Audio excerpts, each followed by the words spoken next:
Public Accounts Committee in Sembebre Nesi Woho, Deputy Finance Minister Kopi Moho, Deputy Lands Commission, Deputy Lands Minister and so akwa Kopi Mohonom. Na before some videos biama masheno. Honorable A+. A+ Petition Speaker of Parliament say, Honorable Abna Osei Asare is not fit to be the chairman, the chairperson of the committee because time Kenoforiata area Ghana sika signing contracts basa left right center no ono na na Kenoforiata deputy or can who be no mudi sika no just that ken na so akin akonua ne nkonua ne nsem nyina enti no ono kwame A+ honorable or petition Speaker of Parliament Bagin say right honorable Yepacho Yi Abna Osei Asare film na maame she's not fit to be the chairperson in some media dosun na fe yenko yenim but before say yenko yenim so onim say high FMS trends there FMS trends, don't forget to like, comment and subscribe. My name is Maureen Michelle and you can call me the information minister. Yenko. Now Lands Ministry was there to answer questions on infractions in Auditor General's report. Now, Moko Lands Commission boss irregulations ni irregularities biya cost wa Lands Commission Lands Minister na account into Lands Ministry for Monsem Metwegwe and explaining the outcome of the investigations into over 900 licenses MPP for the mass small scale miners over 900 into Deputy Lands Minister there ye bisana back to back no hey papa ni good just the drew baby no answer question na no say chairman they okay can we are not getting the correct answer that we want from you in her video. A detailed geological investigation that was supposed to be carried out by Minerals Commission before designating small-scale mining areas, some achievement has been made. And even as I speak to you, Gold Ball is advancing funds to Geological Survey Department, authority, to be able to identify more mineralized areas to resolve this matter further. But as I speak to you, a significant achievement has been made in that respect.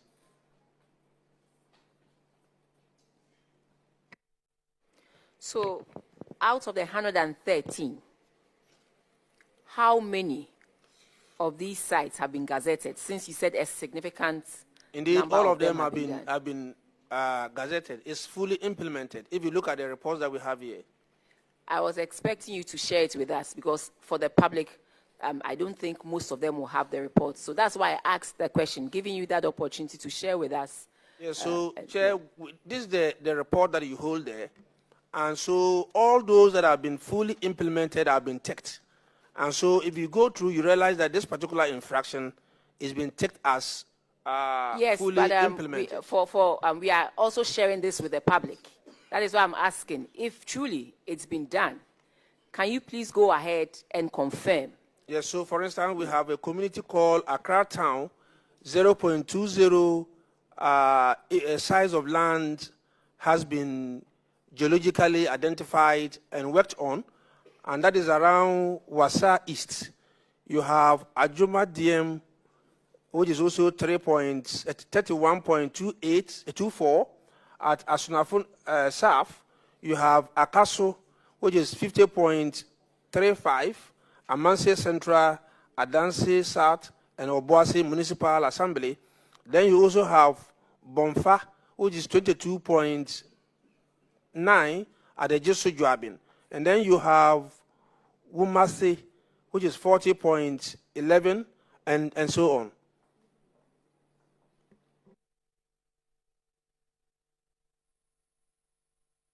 Minister, so out of the 113 that they identified, I just want you to confirm that they have been done. You just read out 144.8 out of the 150 that they said they had already done. But I'm asking specifically to the 113. Chair, if they've my been done. earlier Yes. response was that all the 113 Yeah. had been implemented. I mean, the implementation of that particular infraction was fully adhered to. You requested for perhaps the list, and I've mentioned some here. We may perhaps have to give you that comprehensive list because it's not everything that is captured here. But I think the auditors will. That is what I'm going to. I'm going to go to the auditors to confirm we have submitted whether the the 113 sites have been gazetted as you recommended. Honorable Chair, that has been done. All the 113 have been gazetted. Thank you. So, Honorable Minister, the next question is, we know the right thing. Why did we not gazette before giving it out? So that if, anything should happen, then it becomes difficult for us to trace and to find out because you don't have the records being gazetted. Why did it happen the way it did? And have you put measures in place to prevent the occurrence of this infraction that the Auditor General picked up? It's a very interesting question. Why did that happen? It happened because those who were at the helm of affairs didn't implement the law as it's supposed to be implemented. And that was why those infractions were, those infractions came up. People had concessions when they didn't need it. There's evidence where some people have concessions that they didn't need it. They didn't even know where the land is. And so we have reviewed the small-scale licenses, like I said earlier on, about 1,200, close to 1,300 licenses were reviewed. And when we reviewed them, about 907 irregularities or infractions were identified. We further checked and realized that some were administrative in nature. And so those that were administrative in nature, we asked Minerals Commission to resolve them themselves, which they did. But as I speak to you, just last week, about 278 small-scale mining licenses were revoked. They were revoked because we found that a lot of irregularities that you cannot even resolve were the reasons why we have to revoke them. For instance, if you were to go through the process of getting a small-scale license, you go into a software called MCAST, where you put your application. Where you are going to do this mining, the community will have to be involved. And so the officer there will have to write a report. And in that report, the officer is supposed to recommend whether to give that concession or not. We found out that even in so many cases where the officers had said that don't go ahead, these are the reasons why I'm asking you not to go ahead, some officers went ahead and approved and gave out those concessions. We have revoked them, and we challenge them to take us to court. Again, there were instances where a concession is so close to a community. Indeed, if you were to mine, you end up mining within the houses of the people. And so the officers professionally recommended that do not give out these concessions. They were given. And so we have revoked them. In other instances, there's a high tension line running through the concession, and the officer will say that do not approve. These were approved. We have revoked them. There were instances where the chiefs will sit in their palaces, and then somebody will walk to them, and on their face will just fly a certificate. I've received a letter from Minerals Commission to come and mine, when the owners of the land were not consulted. And that's not what the law says. The law says that you must involve them, you must consult them. Now we have received quite a number of petitions from chiefs when we took over, and so those were also investigated, and they were part of those that we revoked. So what we are saying is that we will sanitize the system and let people who really want to mine come and take those concessions in mind. We have evidence where you have people who have come for concessions and now went around looking for people to sell it to.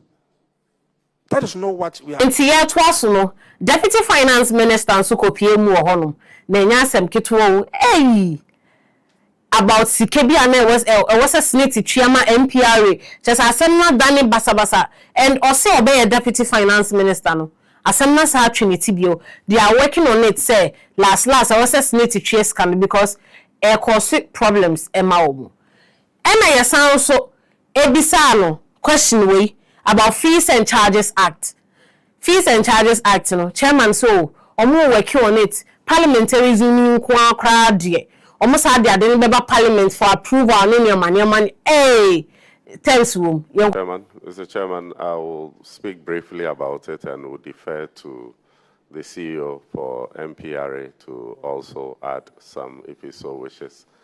This issue has been a long-standing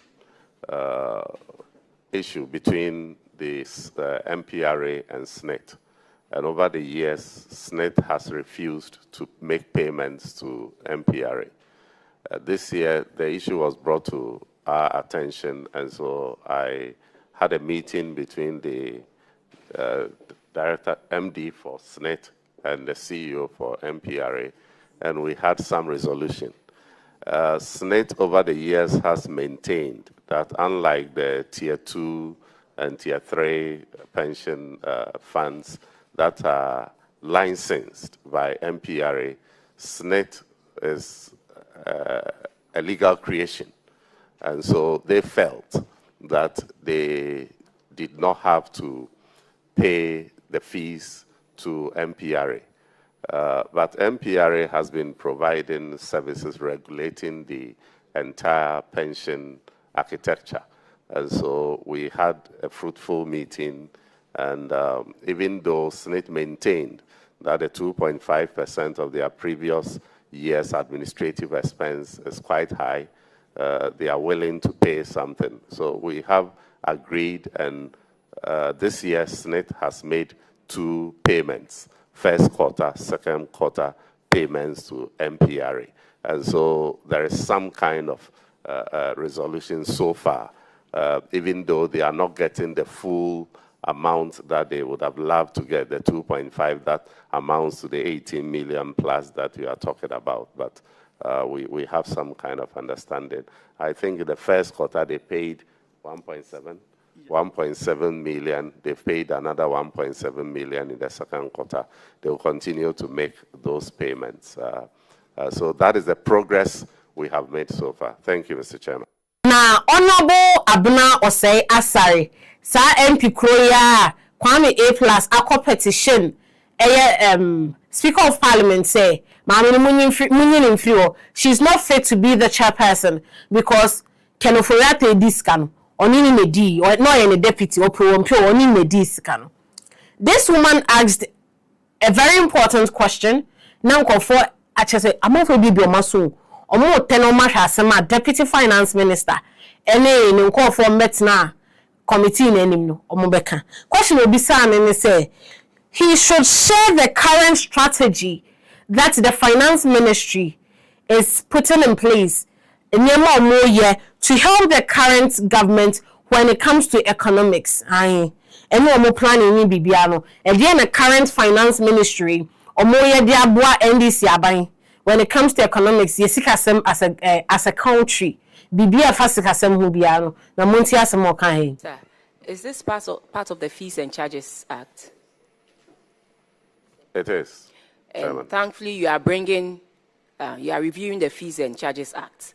So maybe you should take the opportunity to fix it and make things right. You go through the process that we usually go through, and then you amend the fees and charges so that you know that you are not doing anything outside the law, but in the law. I know we were told that once we resume, we're going to lay the Fees and Charges Act. But I know it's not late, so you can still effect any changes that you want to. So, Madam Chair, that is actually our plan, and we are working with the subsidiary legislation to do this. Thank you. That notwithstanding, NPA, SSNIT will still have to. Who pays who? SSNIT pays NPA. SSNIT will still have to do the needful.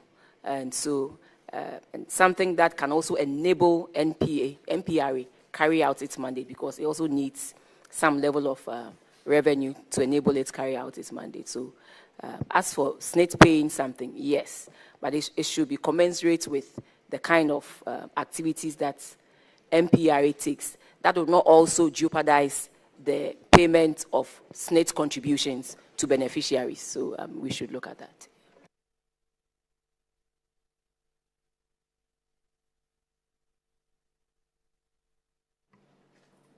Is NDPC here, please? Okay. Yes, Madam Chair.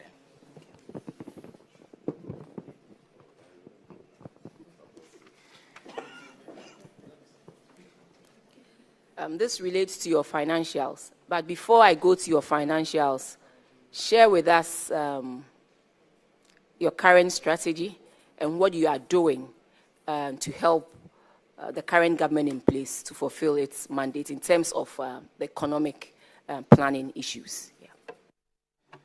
Thank you, Chair, for the opportunity. So the National Development Planning Commission is mandated to advise the President on medium to long-term development strategy and planning. So on 4-year arrangements, we prepare medium-term. The last one that was done was for 2022 up to 2025, which ends end of this year. So the Commission has put in place a new medium-term policy framework, which from last year through this year, 2025, has been shared with all the decentralized planning agencies. So the MDAs, the MMDAs, and the regions are preparing their development plans in line with this. We've also ensured that the new government development priorities are in line, so that from 2026 to 2029, we will be implementing these programs in alignment with the government priorities. So this has been done. We normally also add the planning guidelines. And I think for this planning arrangement, we have insisted with collaboration with Ministry of Finance and also Parliament that if plans are not prepared, the necessary budgetary allocations will not be made.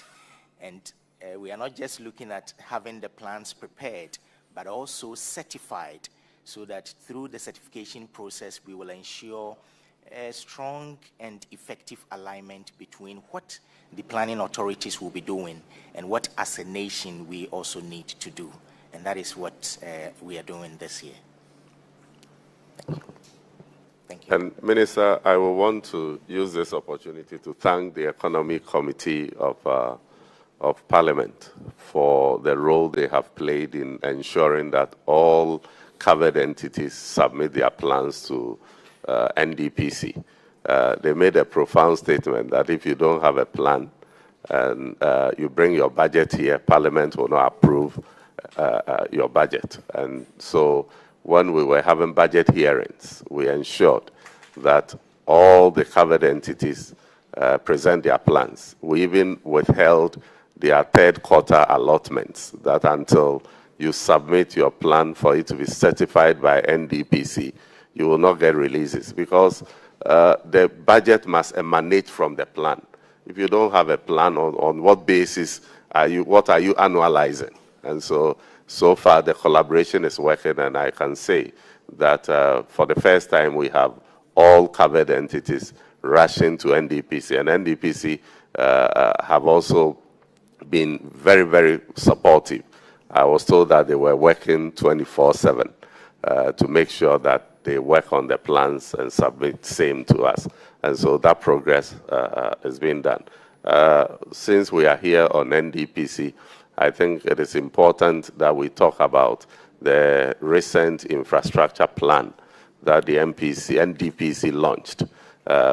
If you have an opportunity to see the plan, you are going to ask him. Okay, let me allow him to speak. That's why I asked that they share with us. Thank you. So let's allow them to. But Minister, you can brief us. It's fine. Oh, no, it's a wonderful plan. Yes. And I think it is the way to go. That as a country, we need to have a plan that we work with so that we stop the knee-jerk reaction to implementation of our infrastructural needs. And President Mahama made a profound statement that we need a plan that will live beyond a political party. That is how to develop a country. Thank you. So NDPC, I was going to ask you about the infrastructure plan and ask you whether we can put some measures in place to make sure that it is an infrastructure plan for the nation as a whole, so that beyond 4 years, we can still be guided by the infrastructure plan, because, you know, we all accept that we have a huge infrastructure gap.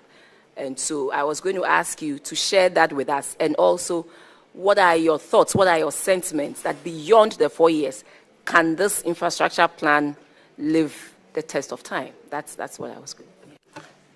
Yes, thank you very much, Honorable Chair. Yes, the Commission actually prepared the Ghana Infrastructure Plan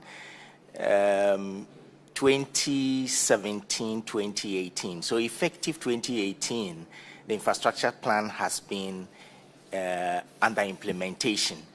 This was the time that the long-term development plan was also prepared, 2018 to 2057. So the infrastructure plan was the infrastructure component of the whole development plan that was prepared, and its implementation commenced. So what we launched recently was just to bring the citizens and all our partners, development partners, the private sector, and other financiers, that we have this plan that has been with us. Implementation commenced, but not all the things that we scheduled to implement were being implemented the way we wanted it.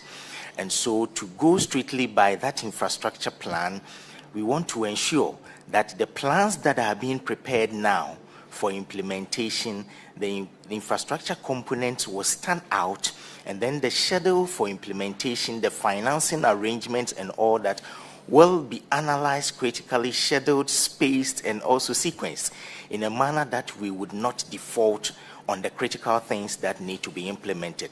So these cover the energy issues, we have agriculture, the roads, highways, all infrastructure components. This is FM Strengths. I hope you enjoyed the update. Here the current one on Kwane Tregum Soko. Don't forget to like, comment, and subscribe. My name is Maureen Michelle. All the videos that we played, we don't own rights to them. No copyright infringement intended. Thank you.